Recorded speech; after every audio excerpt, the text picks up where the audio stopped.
saya sih, karena memang sejujurnya atlet atau pelaku olahraga di Indonesia itu udah selevel memang.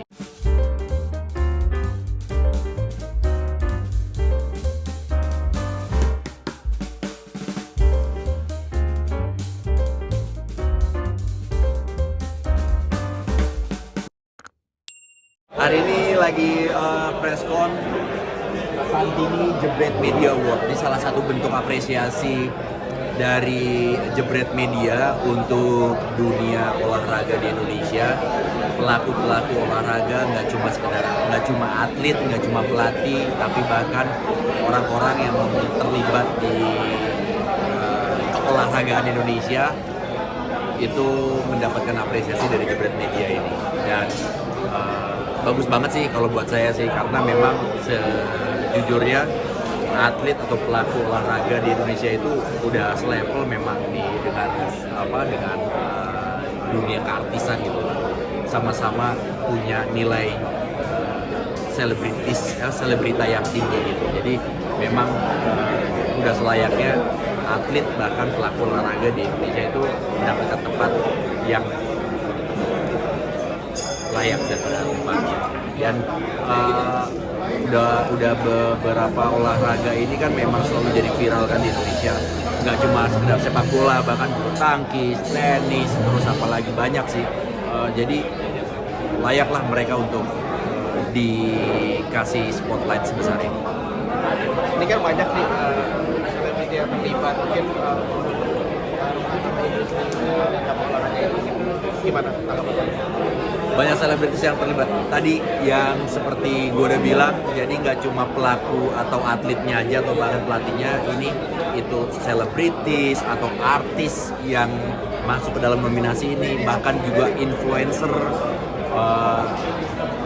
konten kreator gitu. Nggak harus artis, dan mereka sekarang tuh punya kekuatan berita dan juga value yang memang menjadi magnet dari netizen yang membutuhkan, entah itu berita dari olahraganya, dari pertandingannya sendiri, bahkan dari ulasan pertandingannya, dan juga digital content kreatornya yang memang sangat kreatif untuk membuat konten-konten menjadi menarik dari bidang olahraga. Jadi memang itu udah sebuah ekosistem yang memang sama-sama saling memajukan dunia olahraga Indonesia. Olahraga dianggap penting nih bagi. Sangat penting, olahraga sangat penting. Ya, di sini memang peran utamanya tuh olahraga. Main talentnya olahraga, dan kita ini adalah bagian dari penduduk dunia olahraga Indonesia gitu. Termasuk salah satunya Jebret Media, dan Jebret Media ini kan bukan media yang baru juga untuk membahas tentang olahraga. Saya secara pribadi selain jadi aktor, jadi sportcaster, saya juga memang suka dengan olahraga. Nggak cuma sepak bola, tapi saya juga ikut hobi juga dengan lari. Ya awalnya memang hobi, tapi ya itu dia, lagi-lagi ledakan digital itu bisa ngerubah yang dulunya pakemnya semua orang beriklan atau kita nonton itu cuma ada di TV, terus bergeser ke digital, entah itu YouTube, Instagram, TikTok, dan lain-lain. Jadi media nggak cuma media besar doang yang punya punya nilai jual, bahkan media pribadi pun, seperti misalnya Instagram saya, Instagram artis-artis yang lain, atau mungkin mereka punya media sosial lain, itu sama-sama saling menjadi magnet buat orang-orang yang suka olahraga.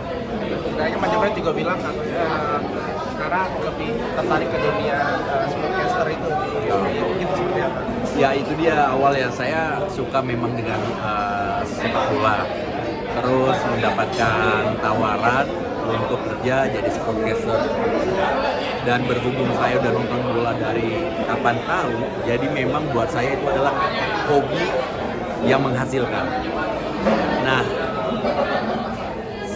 setelah kesini jadi saya seriusin, dan ternyata nggak cuma sekedar jadi sportcaster, bahkan saya juga ikutan olahraganya gitu, menyebarkan virus olahraganya. Dan sekarang kita tahu sama-sama olahraga di Indonesia itu luar biasa meledaknya gitu.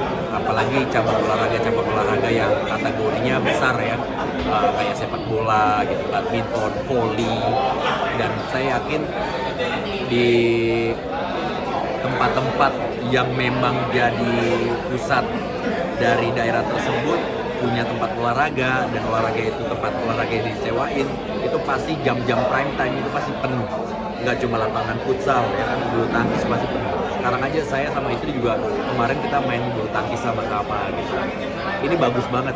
Jadi buat pemerintah nanti mungkin dana BPJS-nya bisa dialihkan untuk membangun infrastruktur olahraga.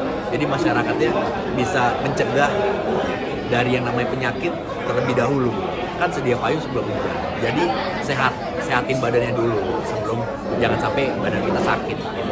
Jangan sampai pencegahannya malah justru biayanya untuk berobat, mendingan biayanya untuk bikin fasilitas infrastruktur, entah itu lapangan, tempat lari, apapun itu yang bisa menyehatkan warga masyarakat. Mas Ibnu, ini kan hadiri acara Hari Kebijakan kemarin kan baru banget terbuka di update TV kemarin. Nah ini yang tayang nih gue tahun.